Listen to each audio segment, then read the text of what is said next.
అనారోగ్యం, ఉద్యోగం, వ్యాపారం అప్పులతో బాధపడుతున్నారా? వెంటనే జేకేఆర్ గురువు గారికి కాల్ చేసి ఈ వెబినార్ లో జాయిన్ అవ్వండి.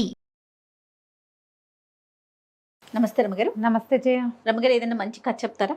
పూర్వం అంట ఇప్పుడు మన వ్యాపారాలు చేసేవాళ్ళు కదా, నౌకల మీదేగా వెళ్ళేవాళ్ళు. అవును, అవును. నావ మీద వెళ్ళటం, ఇక్కడి నుంచి సరుకులు కొని అంతా పడవంతా నింపుకునేవాళ్ళు. ఓ 15 మందో 20 మందో వ్యాపారస్తులు అంతా కలిసి ఓ పడవ అద్దెకి తీసుకుని అలా కూడా వెళ్ళేవాళ్ళు.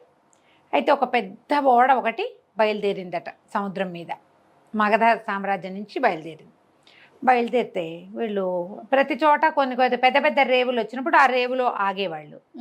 అక్కడ జనాన్ని బట్టి మన దగ్గర ఉన్న కొంత సరుకు అమ్ముకుని అక్కడ దొరికే కొంత సరుకుని నింపుకుని అట్లా చేసేవాడు. వీళ్ళు ఒక రేవులో ఆగినప్పుడు ఒక సింహళ దేశీయుడు ఒక కుర్రాడు, సింహళీయుడు ఒకడు, అంటే సిలోన్ వాడనమాట, ఇక్కడ ఎక్కినప్పుడు ఏం చెప్పాడంటే, నేను తామ్రపర్ణి వెళ్ళాలి, నాకు వ్యాపారం గీపారం ఏం లేదు, మీరు ఈ పడవ వెళ్ళేటప్పుడు తామ్రపర్ణి ఎప్పుడు వస్తే అప్పుడు నేను దిగిపోతాను, మీతో పాటు ఉంటానన్నాడు. సరేనండి, అతన్ని ఎక్కించుకున్నారు. ఏవో కొన్ని అమ్మి కొన్ని ఫిల్ చేసుకున్నారు, పోతుంటే కొంతమేర వెళ్ళాక సముద్ర మధ్యంలోకి వెళ్ళాక చుక్కాని కాస్త విరిగిపోయింది. మామూలుగా ఆ చుక్కాని యాంకర్లు ఉంటాయి కదా, విరిగిపోతే ఇక ఏ పక్కకి పట్టించలేకపోయారు వీళ్ళు, ఏమీ చేయలేకపోయారు. ఏదో పొరపాటున యాక్సిడెంటల్గా విరిగేసరికల్లా ఇక అటు కొట్టుకుని ఎక్కడికో ఒక చోటకి చేరిపోయింది ఆ పడవ. చేరిపోయేసరికల్లా ఏమైంది, వీళ్ళంతా కేరెత్తలు కొట్టారు. ఇప్పుడు చుక్కాని లేని పడవ ఎటుపోతుందో తెలియదు, సచ్చేపోతాం, చావుకి రెడీ అయ్యారు వీళ్ళంతా. అంతా అయిపోయాం మనం, ఏం లాభం లేదు, వ్యాపారం గంగలో కలిసినట్టే, ఇది రిపేర్ ఎట్ అవుతుంది సముద్ర మధ్యంలో. అవును. సరే అటు కొట్టుకుని ఇది ఓ పక్కకి చేరేసరికల్లా ఈ నావికులంతా చెప్పారు, అయ్య బాబోయ్ ఇది మామూలుది కాదు, ఈ ద్వీపంలో మణులు మాణిక్యాలు దొరుకుతాయి, మణులు అక్కడున్న ప్రతి రాయి మణే అనేసరికి సింహళ దేశం అన్నాడు, మనం చచ్చిపోతాం ఎట్టాగు, చచ్చిపోయేటప్పుడు నీకు మణులు దొరికితే ఏమిటి, మాణిక్యాలు దొరికితే ఏమిటి అనేసరికి అట్లా కాదు, ఒకవేళ కావాల్సిన ఏరుకుని తెచ్చుకుందాం, బతికితే బతుకుతాము, బతికితే మణులు ఉంటాయి, లేకపోతే అక్కడ ఉండేవి సముద్రంలో ఉంటాయి, అంతే కదా అనేసరికి ఇతను ఒప్పుకోవాలి. ఆ సింహళీయుడు నాకు వద్దు, నాకు ఆసక్తి లేదన్నాడు. ఇటు తిరిగి అదేం చేసింది, ఆ ద్వీపానికి ఆనుకుని ఒక రేవు ఉంది అక్కడ, చిన్న రేవు, దాని దగ్గరికి వెళ్ళిపోయింది. వెళ్ళేసరికి వీళ్ళంతా అనుకున్నారు, దిగిపోతాం, రిపేర్ చేయగలమో లేదో మనకు తెలీదు, కనీసం ఎక్కడికి వెళ్ళినా ఒక వస్తువు గ్రాప్ చేయటం అనేది ఒక అలవాటుగా ఉంది, మణులు ఏరుకుని తెచ్చుకుందాం అనుకున్నారు. సింహళీయుడు నేను ఏమైనా సరే నో అన్నాడు, నేను తామ్రపర్ణి నగరంలోనే దిగుతా, మీరందరూ ఏరుకు రండి, వెళ్ళగలిగి మా పడవ ముందుకు తీసుకెళ్తే తామ్రపర్ణి వెళ్తాను, రిపేర్ అయితే గనక నాకు మణులక్కర్లా మాణిక్యాలక్కర్లా అంటే జనమంతా దిగేశారు. ఈ దిగేటప్పుడు వాళ్ళ ముందే చెప్పాడు, ఆ ఓడ తాలూకు మెయిన్ సరంగు ఉంటాడు కదా పెద్ద ఆయన ఏం చెప్పాడంటే, ఈ కొండలకి ఆనుకొని ఒక రాజ్యం ఉంది, అది మరుగుజ్జుల రాజ్యం. వాళ్ళు చాలా అనుమానస్తులు, విషపు బాణాలు వేసి కొట్టి చంపేస్తారు వాళ్ళు. వాళ్ళతోటి గొడవ పెట్టుకోకూడదు, మనం ఈ దారి ఇప్పుడు కనపడుతుంటే దీనికి ఒక రాజ్యం దాటి వెళ్ళాలి ఆ మణులు ఏరుకోవటానికి. మనం ఈ కొండేమో ఇట్లా నిటాగ్గా ఉంది, దాని మీదకి ఎక్కలేం, దీని మీద నుంచి అటు అవతల వైపు కొండలకి మెట్లున్నాయి, ఆ మెట్ల దారికి మరుగుజ్జులు కాపలాగా ఉంటారు, అక్కడ నిశ్శబ్దంగా ఉండాలి, ఆజ్ఞలు ఫాలో అవ్వండి, అంతా మరుగుజ్జులే ఇక్కడ ఉన్న వాళ్ళంతా. మరుగుజ్జులు అంటే వీళ్ళు ఇంత ఎత్తుంటారు, మన 6 అడుగులు ఉంటారు కదా, నావికులు అంటే బలమైన వాళ్ళే ఉంటారు అందరూ, ఇందులో బలహీనులు పొట్టి వాళ్ళు తక్కువ ఉన్నారు. మరుగుజ్జులు అంటే పుచ్చిపుచ్చిగా ఉంటారు కదా, డ్వార్స్ కింద ఉంటారు, అయినా కూడా వాళ్ళ దగ్గర ఉన్న విషపు బాణాలతోటి కొట్టేస్తారు వాళ్ళు. బాణానికి చిన్న ములుకు తగిలినా సూది తగిలినా దానికి విషం ఉంటే చచ్చిపోతాం, జాగ్రత్తగా ఉండాలంటే ఈ సింహళీయుడు అన్నాడు, మీరు అందరూ జాగ్రత్తగా పొండి, నేను పడవలోనే పడుకుంటాను అని చెప్పి పడవలో ఉండిపోయాడు. ఏదో ఒక చేతికి అందింది తిన్నాడు, ఒక పక్కన కాళ్ళు దాపుకుని పడుకున్నాడు. ఈ మొత్తం గుంపంతా దిగారు, నావికుల గుంపంతా, సరంగు ప్లస్ మిగిలిన వాళ్ళు నడవటం మొదలుపెట్టారు. మన నీళ్ళ దగ్గర దిగాక కొంతమేర ఇసుక ఉంది, తర్వాత ఏవో రాళ్ళు రప్పలు గీళ్ళు ఉన్నాయి, అడన్నీ మణులే ఉంటాయట, అవి వీళ్ళ ఆశ. అక్కడ ఉంది మణిద్వీపం ఉంది, అక్కడ ఆ ద్వీపంలో అన్ని రాళ్ళు మణులే. ఇక వెళ్తూ ఉంటే వీళ్ళు మెట్ల దారికి వెళ్ళారు, ఇదంతా దాటి ఇసుక పర్రలు చిన్న మెట్ట పల్లం అన్నీ దాటాక వీళ్ళు మెట్ల దారి పట్టేసరికి అక్కడ వీళ్ళకి మరుగుజ్జులు కనపడ్డారు. కనపడేసరికల్లా మరుగుజ్జుల కేకలు పెట్టారు, ఆగండి ఆగండి, ఎవరు మీరు, ఎందుకు వచ్చారంటే మా పడవ పాడైపోయింది, మరి దాన్ని రిపేర్ అవ్వలేదు, ఈ పక్కకి పట్టింది, అందుకని మేము వచ్చామన్నారు. అనేసరికల్లా సరే వీళ్ళు అన్నారు, మేము మా రాజుగారి దగ్గరికి తీసుకెళ్తాం, మరుగుజ్జులు. మరుగుజ్జులు మా రాజుగారి దగ్గరికి తీసుకెళ్తాం, రాజుగారు ఏం చెప్తే అది చేస్తాం, మీ అందరికీ కళ్ళకు గంతలు కడతామన్నారు. అంటే మీ పడవ ఎక్కడుంది అని అడిగితే ఫలానా చోట ఈ దారి మొదట్లో ఉంది అని చెప్పారు.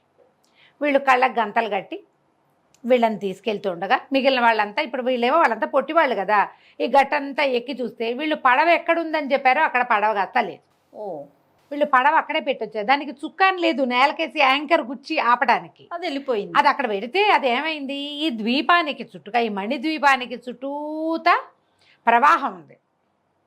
అది అలాగా గాలికే ప్రవాహంలో పడి, ఇప్పుడు నీరు కదులు, ప్రవాహం అంటే వెళ్తోంది, నీరు వెళ్తుంటే పడవ ఏమవుతుంది, చల్లగా తిరిగి వెళ్ళిపోతుంది. వీళ్ళు ఇదంతా నడిచే లోపల ఆ పడవ ఆ ప్రవాహపు వేగానికి అందులోకి వెళ్ళి, అది పెద్ద స్పీడ్గా లేదు, ఒక మాదిరిగా ఉంది, కానీ పడవ ఖాళీగా ఉంది, మనుషులు కూడా లేరు కదా అందులో, మనుషులు లేరు, దాని పక్కకి జరిపే నాదుడు లేడు, అందులో ఉన్నవాడు నిద్రపోతున్నాడు. అది ఓ పక్కకి ప్రవాహం వైపుకి జరిగిపోయి చల్లగా తిరిగి దానికి అవతల వైపు నైరుతి వైపున ఒక రేవు ఉంది. ఆ రేవు దగ్గర ప్రవాహానికి ఒక అడ్డుకట్ట వేసి పెట్టారు. ఇది చల్లగా అటు తిరిగిపోయి వీళ్ళందరూ ఆ నడిచినంతసేపు అది నడిచింది. వీళ్ళకి మరుగుజ్జులు కనబడ్డప్పుడు అది రేవులో చేరింది. వీళ్ళేం చెప్పారు, తాము ఏ దిక్కు నుంచి వచ్చారో ఆ దిక్కు చూపించారు. వీళ్ళు దాన్ని తూర్పు దిక్కున ఆపితే అది పోయి నైరుతిలో కూర్చుంది. పూర్తిగా ఒక రౌండ్ తిరిగిపోయింది కదా, ఒక మూల. ఇప్పుడు తూర్పు ఇటు ఉంటుంది, నైరుతి ఎటు ఉంటుంది, ఇటు ఎక్కడో ఉండాలి, ఇటు నుంచి తిరిగి అటు వెళ్ళి కూర్చుంది. వీళ్ళు తూర్పు కొండకి చూసేసరికల్లా లేదు అక్కడ. లేకపోతే వీళ్ళు అబద్ధం చెప్తున్నారు అనుకున్నారు. వాళ్ళు అబద్ధం చెప్తున్నారని రాజుగారి దగ్గర తీసుకెళ్తే రాజుగారు ప్రశ్నించాడు, ఏమిటంటే మేము పడవ వేసుకొచ్చాం, పడవ తాలూకు యాంకర్ విరిగిపోయింది, మరి అటు ఇటు తిరిగి ఈ మణిద్వీపానికి పట్టింది పడవ తూర్పు వైపున పెట్టి మేము దిగాము అని చెప్పారు. వీళ్ళు చెప్పిందని అబద్ధాలు. నమ్మల. వాళ్ళు చూశారు పడ తూర్పున ఎక్కడా లేదు, వాళ్ళు నిజమే చెప్పారు, కానీ ఇప్పుడు అక్కడ కనపట్టాల. దాంతో వాళ్ళందరినీ అరెస్ట్ చేశారు, జైల్లో పడేశారు, తీసుకుపోయి. రోజున్నర అట్లా గడిచిపోయింది, 2 రోజులు కూడా గడిచింది. ఈ నిద్ర లేచిన సింహళ దేశీయుడు చూసుకున్నాడు, ఏమిటి వీళ్ళు ఎప్పటికీ రారు. తర్వాత ఇతను లేచి బయటకు వస్తే వాళ్ళు పడవాపి దిగిన చోట లేదు, ఇది పడవ ఇంకెక్కడికో పోయింది. ఇతనేమనుకున్నాడు, పడవ అలా నడుస్తూ ఉండి ఓ చోట ఆగితే అది రేవల్లే కనపడుతుంటే తామ్రపర్ణేమో అనుకున్నాడు. ఎవరు లేకుండా తామ్రపర్ణికి ఎటా వచ్చాం మనం, వాళ్ళంతా ఏమైపోయారు. పడవ రేవులో ఆగింది, ఇక్కడ ఒక రేవు ఉందని అతనికి తెలియదు. ముందు వీళ్ళు ఆగింది ఒక మేట, చిన్న ఊరికే ఏమంటారు సహజంగా ఏర్పడిన రేవు అది. ఇది ప్లాండ్ రేవుగా కనపడ, వాళ్ళు పెట్టుకుంటారు ఆ మరుగుజ్జులు. అక్కడ దిగి బయటకు వచ్చాడు, తామ్రపర్ణేనేమో అనుకున్నాడు, అందుకే ఇక్కడ ఆగింది. వీళ్ళంతా దిగెళ్ళారా, నేను అంత ఒళ్ళు తెలియలేదా నాకు నిద్రకి, ఏమిటో చూద్దామని దిగితే కొంతమంది పిల్లలు గోలికాయలు ఆడుకుంటున్నారు, మరుగుజ్జు పిల్లలు. ఇక చూసేసరికి రాక్షసుడు రాక్షసుడు అని కేకలు పెట్టారు. ఇతన్ని చూసి ఇతను నేనేం కాదు, నేను రాక్షసుడిని కాదు, నేను మనిషినే అని పిల్లల్ని మెల్లిగా మాలిం చేశాడు. వాళ్ళంతా ఆశ్చర్యపోయారు ఇతను చూసి. ఆ దాహం వేస్తుందని చెప్పాడు, సముద్రం కదా, వాళ్ళు కాసిన ఏవో చిన్న చిన్న చెంబులతోటి నీళ్లు తెచ్చిపెట్టారు. ఓ 25 చెంబులు తెస్తే కానీ వీడి దాహం తీరలా, ఏదో తిండి పట్టుకొచ్చి పెట్టారు. పిల్లలంతా ఆడుకుంటున్నారు, అవి ఇంతంత మెరిసే రాళ్ళు, ఆ గోళీలు ఆడుకునేవి కూడా వజ్రాలతోటి, ఆ వజ్రాలే. సరే ఒక పూటంతా వాళ్ళతో గడిపాడు. రెండో పూటకి అతనికి బాగా ఏమర్థమైంది, ఇది తామ్రపర్ణి బాగోలేదు, గిమ్రపర్ణి బాగోలేదు, మనం ఇక్కడే ఉన్నాము. కాకపోతే తొలుత బండి ఎక్కడ ఆగిందో, పడవ ఎక్కడ ఆగిందో అక్కడ లేమంతే. ఈ పిల్లలతోటి స్నేహం చేశాడు బాగా 2 పూటలు. సరే ఈ లోపల ఏమైంది, 2వ రోజు సాయంత్రానికో 3వ రోజు పొద్దుటికో బందీలందరినీ ఉరిదీస్తున్నారని ఎవరో పెద్దవాళ్ళు మాట్లాడుకుంటుంటే పిల్లలు చెప్పారు ఇతనికి. బందీలు అనగానే ఇతనికి డౌట్ వచ్చింది, వీళ్ళకెవరుంటారు బందీలు, చూస్తే ఇంత ఉన్నాయి ఇవి అన్ని బొమ్మలు. అడిగాడు ఎవరు ఏమిటి అని అడిగేసరికల్లా మొన్నెవరో వచ్చారు, బోళ్ళంతమంది, ఇంతంత బలశాలు, నీలాగానే ఎత్తుగా ఉన్నారు, ఇలాంటి బట్టలే కట్టుకున్నారు, వాళ్ళందరినీ బంధించాము, వాళ్ళు అబద్ధాలు చెప్పారు, వాళ్ళు నిజం చెప్పలేదు, వాళ్ళని అరెస్ట్ చేశారు, వాళ్ళని ఉరితీస్తున్నారు. ఇప్పుడు ఏం చేశాడు, సరే ఇప్పుడు రాజును చూస్తానని అడిగాడు. అతనికి అర్థమైంది, తనని తీసుకొచ్చిన వాళ్ళే బందీలుగా ఉన్నారు. సరే రాజుగారి దగ్గరికి ఈ పిల్లల తాలూకు నాన్నలు తాతలు వాళ్ళు వీళ్ళు ఇతన్ని తీసుకుపోయేసరికి ఇతను కనపడంగానే ఆ రాజుగారు కూడా అరిచి కేకలు పెట్టాడు. వీడు కూడా వాళ్ళలాంటి వాడేంటి, ఇతను ఏం చేశాడు, ఒక్క అడుగు వాళ్ళందరి దగ్గర ఇట్లా బరిసెలు బల్లెలు ఉన్నాయి కానీ అన్నీ ఇంతంత బొమ్మలేగా. తను 2 అడుగులు స్పీడ్గా వేసి చటుక్కని రాజుగారిని పట్టేసుకుని నువ్వు ఏ బందీలనైతే నువ్వు బంధించావో వాళ్ళని వదిలిపెడితేనే నిన్ను వదులుతా, లేకపోతే నిన్ను వదిలిపెట్టిన మెడ విరిచేస్తాను అనేసరికి కేకలు పెట్టాడు. అందరి దగ్గర విషబాణాలే ఉన్నాయి, విషబాణం వేస్తారు. సరే ముందు రాజుగారు అయిపోతాడుగా. అదే కదా. అందరూ అరిచర్చి కేకలు పెట్టేసరికల్లా సరే ఇతను అన్నాడు, మేమేం చేయటానికి రాలేదు, వాళ్ళు అబద్ధం కూడా చెప్పలేదు, తూర్పున ఆపి వచ్చాం, ఒక చుక్కాని విరిగిపోయింది, కావాలంటే మా పడవ నీకు చూపిస్తాను రా అని చెప్పి ఆ రాజును మోసుకుంటూ తీసుకుపోయాడు పడవ దగ్గరికి. పడవల సామాన్లు ఉన్నాయి, దానికి చుక్కాని లేదు. సరే రాజు అన్నాడు, నీకేం కావాలి అన్నాడు. ముందు ఇది రిపేర్ చేయొచ్చు మాకు అనగానే 100-200 మంది వెళ్ళి 4-5 కర్రలు తీసుకొచ్చి దానికి కావాల్సినట్టుగా ఏదో ఏర్పరిచారు. మా వాళ్ళందరినీ వదిలిపెట్టేసి మీ దగ్గర నుంచి మేమేం తీసుకెళ్ళాం, మాకేం అక్కర్లా, మమ్మల్ని వదిలేస్తే చాలు అనగానే సరే రాజుగారు ఇది కూడా బాగానే ఉందిగా, వాళ్ళందరినీ వదిలించాక జనాలు చెప్పారు వాళ్ళు ఇతనితోటి, వాళ్ళందరూ వీళ్ళు గట్టిగా మాట్లాడుకుంటారు మనలాగా హై రైజ్ వాయిస్లతోటి. ఆ మరుగుజులది కిచకిచ భాష, చిన్న మనలాగానే మాట్లాడినా చిన్న భాష. ఏమైనా మీరు సంపాదించారంటే ఏం సంపాదిస్తాం, మెట్ల దారి పట్టంగానే వీళ్ళు పట్టుకున్నారు, ఇక్కడ లభించింది ఏమీ లేదు అనగానే సరే ఏమన్నాడు, ఏం పర్వాలా, మీరు సంపాదించిందంతా మీకే నేను చెప్తానని చెప్పి మమ్మల్ని వదిలిపెట్టేసి మేము వెళ్ళిపోతాం అన్నాడు. సముద్ర తీరంలోకి తీసుకుపోయి వదిలిపెట్టారు.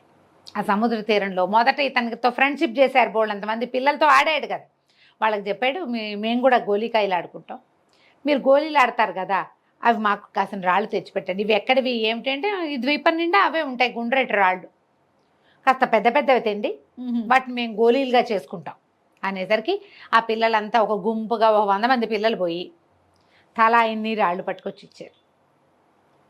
ఎన్ని రాళ్ళు మణులు, మరి అందుకోసమే కదా దిగారు ఇక్కడ. అదే అతను ఏం చేశాడంటే ఈ సరంగులందరికీ వాటిని పంచిపెట్టాడు. పంచుకోండి, నాకేం అక్కర్లేదు, నన్ను తామ్రపర్ణిలో దింపితే చాలు అనగానే వాళ్ళు అన్నారు, సింహళీయుడికి జై, వీడొకడు ఉండటం వల్ల వాడి బండిలో ఉండిపోవటం వల్ల ఈ పడవలో వీళ్ళు బతికారు. ఆ మరుగుజులందరికీ టాటా బై బై చెప్పి ఇంకెప్పుడు ఇక్కడికి రాకూడదు అనుకుంటూ మళ్ళీ పడవకి చుక్కాన్ని చేయించి పెట్టారుగా, దాన్ని సరిగ్గా చేసుకుని మళ్ళా లంగరెత్తుకుని బయలుదేరి ఆ తెరచాప అవన్నీ సరి చేయించుకున్నారు, చేసుకుని మెల్లిగా బయలుదేరి వెళ్ళిపోయారు. ఇలా ఎక్కడైనా అన్నోన్ ప్లేసెస్కి వెళ్ళినప్పుడు కేర్ఫుల్గా ఉండాలి. అవును, పిల్లలకి అట్లాంటివి చెప్తాం కదా, కొత్త చోట్లకి వెళ్ళినప్పుడు అందరూ వదిలిపెట్టి వెళ్ళిపోకూడదు, గుంపుగా ఒకే చోట ఉండాలి, ఇలాంటివి చెప్తాం కదా. అవి చెప్పేటప్పుడు ఇలాంటి సరదా సముద్రపు కథలు చెప్పచ్చు కథ కంచికి మనం ఇంటికి. బాగుందండి. నమస్తే రమ్మగారు. నమస్తే చెయ్యి.